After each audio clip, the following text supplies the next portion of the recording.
Class 10-এর জৈব রসায়ন অর্থাৎ অর্গানিক কেমিস্ট্রি ইউপ্যাক নামকরণ এর কিছু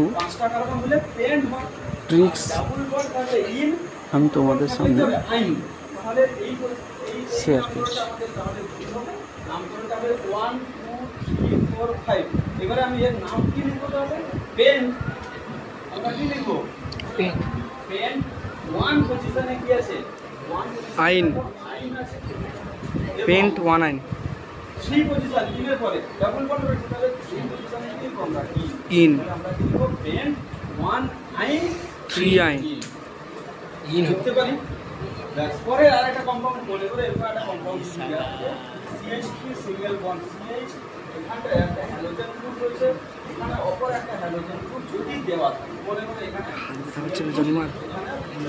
আমাকে দিন, তাহলে এক্ষেত্রে আমরা কিন্তু নামকরণ করতে পারবো। হ্যালোজেন গ্রুপ রয়েছে যেখানে, তাহলে এই নামকরণের ক্ষেত্রে আমাকে আবার কোন দিক থেকে নামকরণ করতে হবে?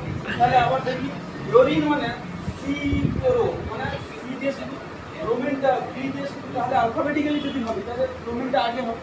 তাহলে সেই অনুযায়ী নামটা করবো, এটা 1 নম্বর, এটা 2 নম্বর, এটা 3 নম্বর এবং এটা 4 নম্বর। ক্লিয়ার হলো? 1 2 3 4 হয়ে গেল। কিন্তু এবার দেখতে হবে 2 নম্বর পজিশনে কি আছে? ব্রোমিন আছে। 3 নম্বরে কি আছে? ক্লোরিন আছে। তাহলে আমরা যদি ইউপ্যাক নামকরণ করি তাহলে আমরা কি লিখবো? প্রথমে কি এই হ্যালোজেন গ্রুপটা যেটা প্রতিস্থাপিত গ্রুপ তাদেরকে আগে লিখতে হবে, তাই তো?